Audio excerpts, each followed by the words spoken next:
తెలుసా? రామనవమి ఎందుకు జరుపుకుంటారో ప్రతి ఒక్కరికి తెలుసు. కానీ రాముడు ఎలా ఈ లోకాన్ని వదిలి వెళ్ళిపోయాడో చాలా మందికి తెలియకపోవచ్చు. లక్ష్మణుడు ఎలా చనిపోయాడు, హనుమాన్ని మోసం చేసి రాముడు ఈ లోకాన్ని ఎందుకు వదిలిపెట్టి వెళ్ళిపోయాడు, హనుమాన్ ఇప్పుడు ఎక్కడ ఉన్నాడు, ఇవన్నీ ఈ రోజు వీడియోలో తెలుసుకున్నాం. ఈ వీడియో ప్రతి ఒక్క రామ భక్తుడు మరియు హనుమంతుడు భక్తుడు చూడాలి. వీడియో చివరి వరకు మిస్ అవ్వకుండా చూడండి. రాముడు రావణుడిని చంపివేశాడు. ఇక త్రేతాయుగం ముగిసే సమయం వచ్చింది. రాముడు అవతారం చాలించాల్సిన సమయం రావడంతో శివుడు బ్రహ్మదేవుడు ఇద్దరు యమధర్మరాజుని నీవు రాముడి దగ్గరికి వెళ్లాల్సిన సమయం వచ్చింది అని చెబుతారు. కానీ యమధర్మరాజు ఎంత ప్రయత్నించినా రాముడి దగ్గరికి కాదు కదా, కనీసం రాజ్యం దగ్గరికి కూడా రాలేడు. ఎందుకంటే సాక్షాత్తు ఆ మహాదేవుడి రూపమైన హనుమంతుడు ఎల్లప్పుడూ రాముడి పక్కనే రక్షణగా ఎవరిని దగ్గరికి కూడా రానివ్వకుండా కాపలా కాస్తున్నాడు. ఒక రోజు రాముడికి శివుడు కలలోకి వచ్చి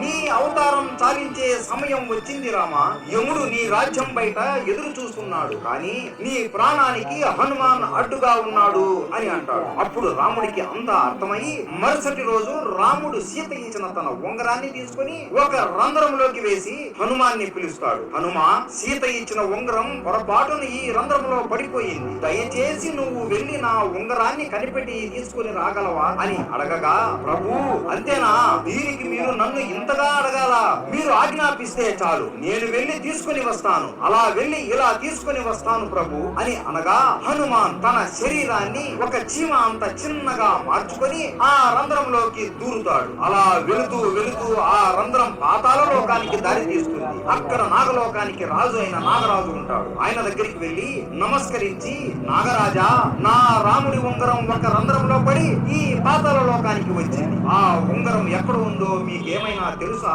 అని అడగగా, ఓహో రాముడి ఉంగరమా, నాకు తెలుసు, ఇక్కడ ఉంది, నాతో రండి అని హనుమాన్ని వెంట తీసుకుని ఒక గృహలోకి తీసుకుని వెళ్తారు. ఈ గృహలోనే ఆ ఉంగరాలు ఉన్నాయి అనగా, ఉంగరాలా, నాకు కావాల్సింది నా రాముడి ఉంగరమే కదా అని లోపలికి వెళ్లి చూడగా హనుమాన్ ఆశ్చర్యపోతాడు. ఆ గృహ లోపల ఒకటి కాదు, రెండు కాదు, మూడు కాదు, కొన్ని లక్షల కోట్ల బంగారు ఉంగరాలు ఉంటాయి. హనుమాన్ నవ్వుకొని, నాకు తెలియదా నా రాముడి ఉంగరం ఏదో అని వెతకడం మొదలు పెడతాడు. అయోధ్యలో హనుమంతుడు లేడు అని తెలుసుకుని ఇదే మంచి సమయం అని యముడు రాముడి దగ్గరికి వెళ్లి, రామా, నీతో ఈ రోజు ఏకాంతంగా చాలా ముఖ్యమైన విషయం మాట్లాడాలి, మనం మాట్లాడుకునే సమయంలో ఎవరైనా మధ్యలో వస్తే వారికి మరణదండన ఇవ్వాల్సిందే అని అనగా రాముడు లక్ష్మణుడిని పిలిచి, ఈ బాధ్యత నీదే లక్ష్మణ, ద్వారం దగ్గర ఉండి లోపలికి ఎట్టి పరిస్థితుల్లోనూ ఎవ్వరిని పంపించకు అని ఆజ్ఞాపిస్తాడు. సరే అన్న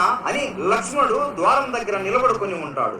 లోపల యముడు రాముడితో ఇలా అంటాడు, స్వామి, శివుడు మరియు బ్రహ్మ ఆజ్ఞ వలన నేను ఇక్కడికి వచ్చాను. మీరు ఈ రాముడి అవతారానికి ఉన్న కార్యం ముగిసింది. ఇక మీరు విష్ణు రూపంలోకి మారి వైకుంఠానికి రండి, లక్ష్మీదేవి మీ కోసం ఎదురు చూస్తూ ఉంది అని అనగా రాముడు నవ్వుతూ సరే యమా అని అంటాడు. ఆ సమయంలోనే మహాగోపిష్టి అయిన దుర్వాస మహర్షి రాముడితో మాట్లాడడానికి అక్కడికి వస్తాడు. కానీ లక్ష్మణుడు, స్వామి, ఇక్కడ రాముల వారు ఏకాంతంగా ఉండాలి అనుకుంటున్నారు, మిమ్మల్ని ఇప్పుడు లోపలికి పంపలేను అని అనగా దుర్వాస కోపంతో, నేను ఇంత దూరం నుండి రాముడితో మాట్లాడడానికి వస్తే నన్ను లోపలికి పంపకుండా అడ్డుకుంటావా?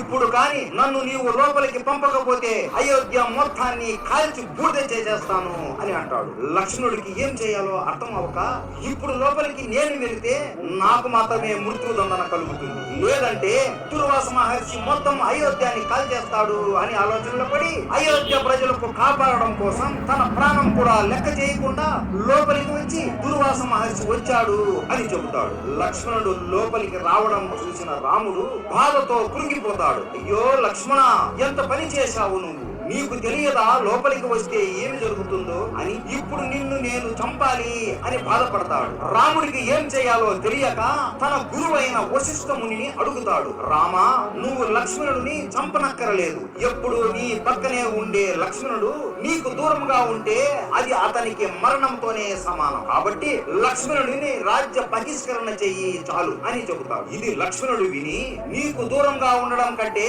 చనిపోవడమే మేలు కదా అన్నా అని సరియు నదిలో జల సమాధి అయిపోతారు. ఇది చూసి అతని భార్య ఊర్మిళాదేవి కూడా జల సమాధి అయిపోతుంది. ఈ రెండు మరణాలను చూసి రాముడు బాధతో కృంగిపోతూ నేను కూడా జల సమాధి అయిపోవాలి అని సరియు నది తీరం దగ్గర నిలబడుకుని ఉంటాడు. ఇదే సమయంలో పాతాళ లోకంలో హనుమంతుడు ఏ ఉంగరం చూసినా నా రాముడి ఉంగరం లాగానే ఉంది అని వెతికి వెతికి అలిసిపోయి, ఓ నాగరాజా, ఏ ఉంగరం చూసినా రాముడి ఉంగరం లాగే ఉంది, అసలు ఇన్ని ఉంగరాలు ఇక్కడికి ఎలా వచ్చాయి అని అడుగుతాడు. అప్పుడు నాగరాజు ఇలా వివరిస్తాడు. త్రేతాయుగంలో విష్ణు రూపమైన రాముడు జన్మిస్తాడు. ఎప్పుడైతే ఒక బంగారు ఉంగరం పాతాళ లోకంలో పడుతుందో దాన్ని వెతుకుంటూ ఒక వానరం వస్తుంది. అప్పుడు భూమిపైన రాముడు అస్తమిస్తాడు. దాంతో త్రేతాయుగం అంతమవుతుంది. హనుమ, ఇక్కడ ఇన్ని ఉంగరాలు ఉన్నాయి అంటే ఇన్ని సార్లు రాముడు అస్తమించాడు, అన్ని త్రేతాయుగాలు ముగిశాయి అని అర్థం. జీవితం అంటే ఒక చక్రం హనుమ.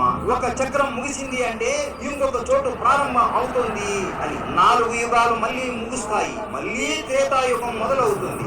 రాముడు మళ్ళీ పుడతాడు, నువ్వు కూడా మళ్ళీ పుడతావు, ఇద్దరు కలిసి మళ్ళీ రావణుడిని హతమారుతారు అని వాసుకి అంటాడు. హనుమంతుడు ఆశ్చర్యపోతాడు. అంతలోపు అయ్యో, నా రాముడు ఇప్పుడు మరణిస్తాడా అని చేతికి దొరికిన ఉంగరాన్ని తీసుకుని వెంటనే అయోధ్యకి చేరుకుంటాడు. అయోధ్య మొత్తం వెతికినా కూడా రాముడు ఎక్కడా కనిపించాడు. అలా గాలిలో ఎగురుతూ ఎగురుతూ వెతుకుతూ ఉండగా సరయూ నదిలో రాముడు జల సమాధి అయిపోతూ కనబడతాడు. వెంటనే అతి వేగంతో కిందికి వచ్చేలోపు రాముడు హనుమాన్ని చూస్తూ నదిలోకి వెళ్ళిపోతాడు. ఇదంతా చూసి హనుమాన్ బాధతో గట్టిగా రామా ప్రభు అని ఏడుస్తాడు. అయ్యో, ఇదంతా నా తప్పే, నేను బుద్ధి లేని వాడిని, 1 నిమిషంలో వస్తాను అని ఇంత సమయం వృధా చేశాను, నా వల్లనే ఈ రోజు మీరు నాకు దూరం అయిపోయారు అని బాధపడుతూ ఏడుస్తూ కురిగిపోతూ ఉంటాడు. అప్పటికే రాముడు విష్ణు రూపంలోకి మారిపోయి ఉంటాడు. హనుమాన్ బాధని చూసి ప్రత్యక్షమై, హనుమ, ఇందులో నీ తప్పు ఏమీ లేదు, ఇదంతా జరగాల్సిందే, నువ్వు ఎంత చేసినా జరిగిన దానిని మార్చలేవు అని అంటాడు. ప్రభు, నేను కూడా మీతో పాటే మీ దగ్గరికి వస్తాను అని అనగా, లేదు హనుమ, నీలాంటి భక్తుడు ఈ భూమి మీద ఉండి ధర్మరక్షణ చేయాలి, నువ్వు ఎప్పటికీ చిరంజీవిగా ఉండి ప్రజల్ని కాపాడుతూ ఉండు అని అంటాడు. సరే ప్రభు, మీ ఆజ్ఞ అని హనుమాన్ ఆ ఉంగరాన్ని తన వేలికి తొడుగుకొని హిమాలయాలలో రామనామాన్ని జపిస్తూ ఉంటాడు. ఇప్పటికీ కూడా మన హనుమాన్ రామనామాన్ని ఎవరు జపించినా ఆయన అనుగ్రహాన్ని మనకి ఇస్తూ మనల్ని కాపాడుతూ ఉంటాడు. ఇది రాముడు